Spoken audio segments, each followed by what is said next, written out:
Верувам дека од деца некако ни е останато тоа, тргај си пари настрана, секогаш да имаш пари во паричникот.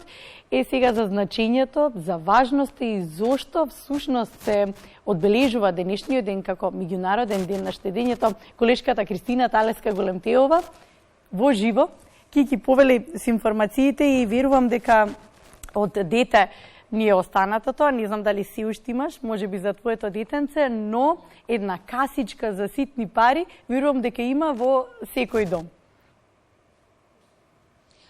Апсолутно се согласувам со тебе, Јована. Јас не верувам дека постои дом во кој што нема и најмала касичка во која барем ситните денарчиња никако ги тргаме настрана, што е добро кога ќе ни затребаат, а ги има и тие моменти. Добро утро до тебе, добро утро до нашите гледачи. Нема посоодветно место и да го започнеме денешниот разговор од Музеот на пари во Народната банка, тема сосема соодветна за денешниот ден.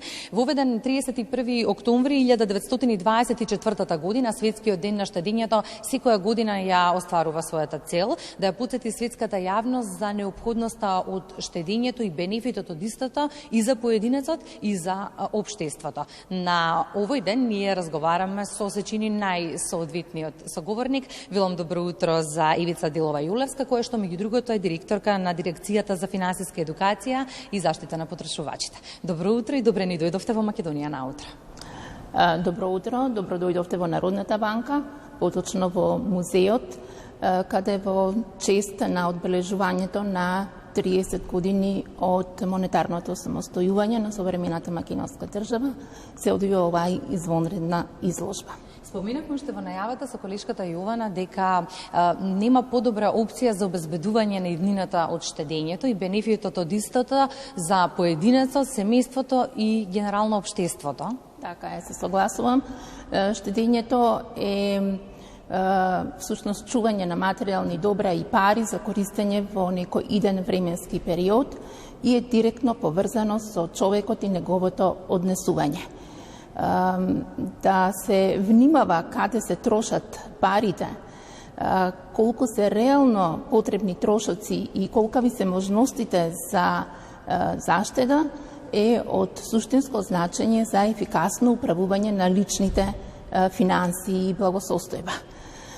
Од тука и штедењето е еден од основните предуслови за подобар живот за секој поединец и секое семејство, но и значаен фактор за унапредување на економскиот развој. Како што вели познатиот економиста Адам Смит, штедливоста а неработливоста е непосредна причина за умножување на капиталот, за зголемување на капиталот. Граѓаните од развиените земји на големо години наназад го практикуваат штедењето, иако заштедите им се намалуваат во услови на економска криза каква што живееме поради зголемувањето на трошоците. Но што велат податоците за Македонија? Имаме ли ние пракса да штедиме? Да.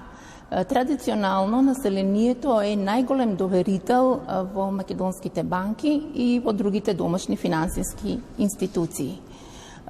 Историски наназад, најголем извор за финансирање на банкарските активности се токму заштедите на населението, односно депозитите на населението, кои што представуваат 66% од вкупната депозитна база на банките и историски наназад се во постојан пораст, но со различна динамика.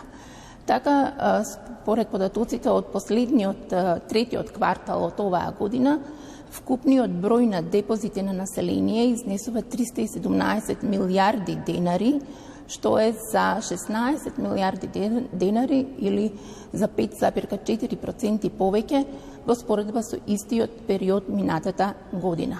Во 2021 година заштедите пораснаа за 20 милиарди денари или за 6,9% во однос на 2020 година. Порастот на депозитите на населението во ова исклучително турбулентно време, предизвикано од неизвестностите од продолжената здравствена криза и бројните други неизвестности и ризици од обкружувањето, се потврда за довербата на населението во македонскиот банкарски систем. Далечно 1924 година на првиот меѓународен конгрес на штеделниците во Милано прифатен и одобрен концептот за штедење и означување на денешниот ден како меѓународен ден на штедењето. И од тогаш секоја држава со сериозна економска стратегија знае дека треба да го едуцира своето население на оваа тема. Она што мене ме интересира, како Народната банка како столб на финансиската стабилност на Македонија го едуцира своето население низ годинива? Така, повеќе од една деценија Народната банка презема низа на активности за финансиска едукација на населението.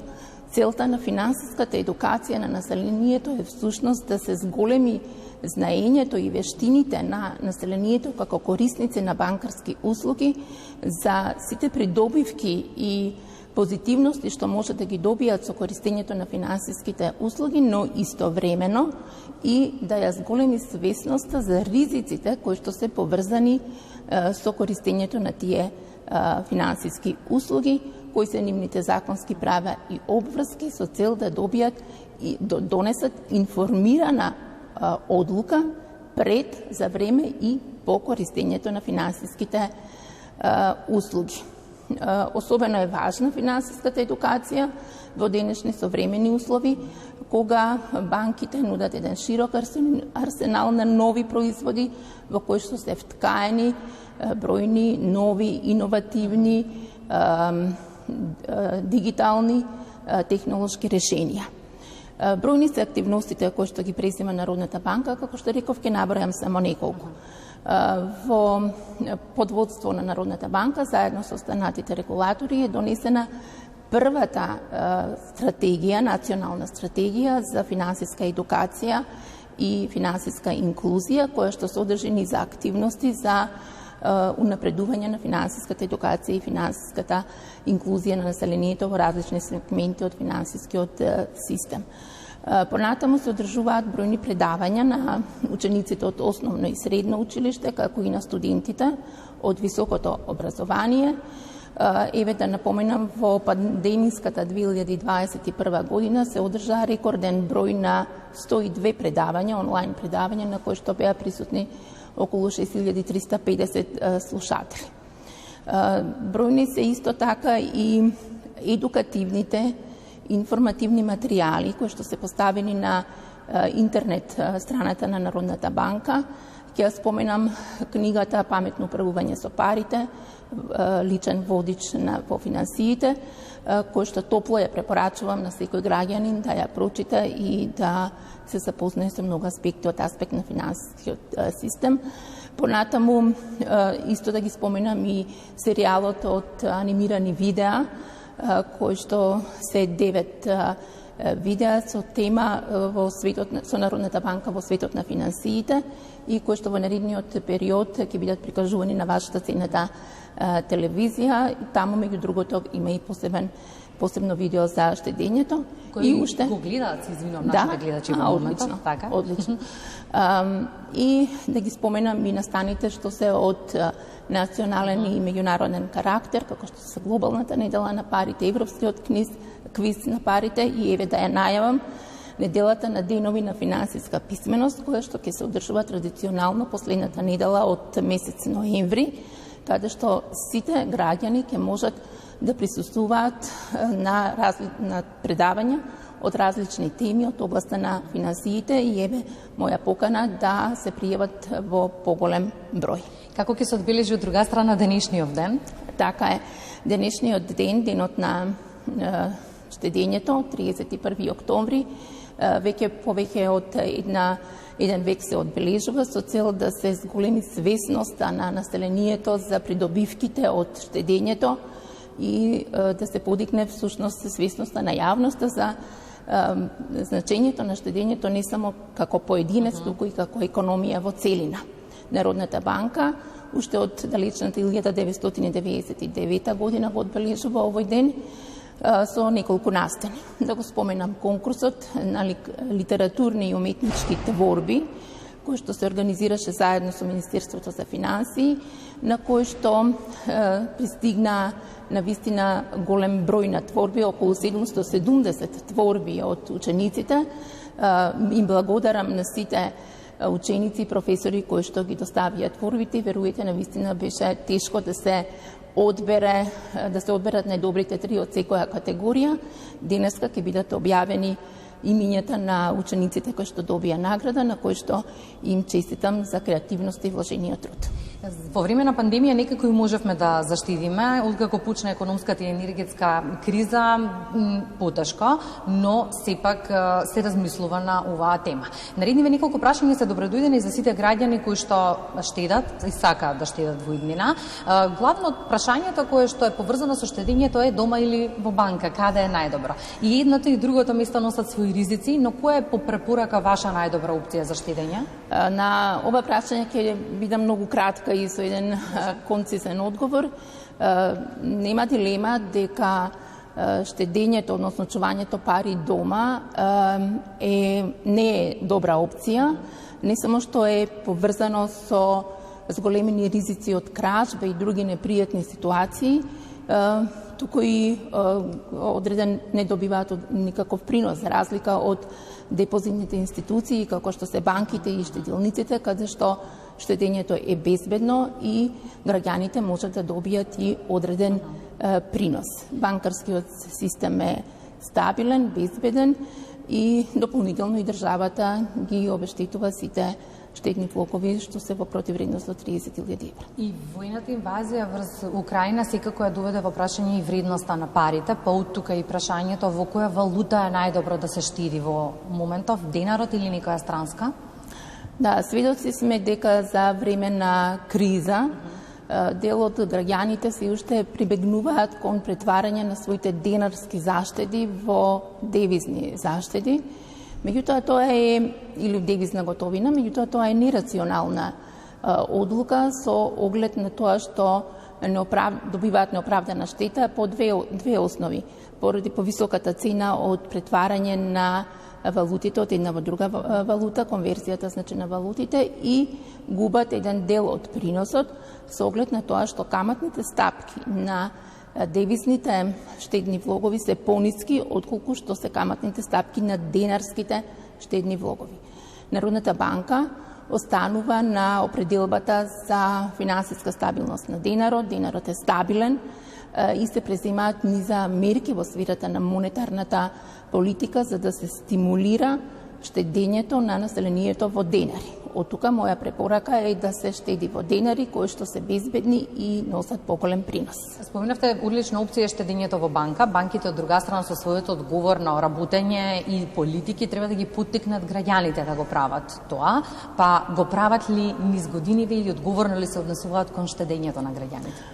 Така е, банките, како што спомнав, депозитите се најзначаен извор во финансирањето на банкарските активности на банките и банките преземаат низа активности, кампањи за да го стимулираат штедењето на граѓаните. Всушност банките се и најстари посреднички финансиски институции помеѓу дефицитарните и суфицитарните субјекти. Така да они развиваат една цела палета на разни видови на депозитни производи кои и мора да бидат во текст со конкуренцијата, или како што вели професорот Питер Роуз, банкарите кои што нема да бидат во чекор со промените на цените на депозитите на својата конкуренција, губат и комитенти и профит. Секако тука само би додала уште дека граѓаните треба да ги вложуваат своите средства во банката во која што имаат доверба, во која што имаат уверување дека работи успешно и дека ќе си ги добијат назад своите заштеди во договорените рокови и со договорените приноси. Во неколку наврати споминавте дека вие како Народна банка инвестирате многу низ годиниве во финансиската писменост на граѓаните и таа дека е неопходна всушност и штедењето е еден од начините како граѓаните може да потврдат дека се финансиски писмени, но зошто е важна, зошто е неопходна финансиската писменост од една страна и како за крај две во едно, зошто да за пари на страна? Да, финансиската писменост представува комбинација од знаење, способност, вештини, став и однесување за да се донесат правилни финансиски одлуки за да се подобри својата лична финансиска стабилност и благосостојба. Според последното истражување на Стандард и Пурс, постои голема зависност помеѓу степенот на економски развој и степенот на финансиска писменост. Односно, они утврдиле дека низ истражувањето дека постои силна корелационна врска помеѓу степенот на финансиска писменост и степенот на економски развој мерен преку реалниот бруто домашен производ по жител. Коефициентот изнесува плюс 0,76, меѓутоа од друга страна па и економскиот развој влие врз степенот на финансиската писменост. Според истото истражување, степенот на економски развој е статистичка значена детерминанта во определувањето на степенот на финансиска писменост со околу 60% во објаснувањето на вариациите. Секако дека, на последното прашање, секако дека е добро да се штеди и треба да се штеди независно дали имате некоја план или некој план или некоја цел, не само да се штеди како што се вели за црни денови, туку и за убави работи, се штеди за купување на стан, купување на автомобил, за да се школуваат децата, а може и едноставно за одење на годишен одмор, за купување на некој парче облека и секако дека кога со заштедените пари ќе си задоволите некоја ваша желба или потреба, добивате уште поголем мотив и волја, желба да штедите за нешто друго. Господи Јулевска, благодарам за отвореноста за соработка и разговорот во Македонија наутре. Ви благодарам и на вас на поканата. Сосема накусо ќе сумираме, за штедењето апсолутно е потребно и одговорност, но и трпеливост и упорност, особено ако имаме некоја долгорочна цел која што сакаме да ја оствариме. И еве за крај на разговорот еден практичен начин како може да заштедите мал износ кој што ќе биде сосема доволен за почеток. Вели вака: ако неделно издвојувате само 50 денари и секоја недела го зголемувате својот влог за 50 денари, во рок од 52 недели, односно за една година, ќе имате дури 70.000 денари за штеда. Јас, Јована, знам каде одат моите 50 денари денеска. Понеделник нека биде убав почеток за ова. Кики, ти благодарам, меѓународен ден на штедењето.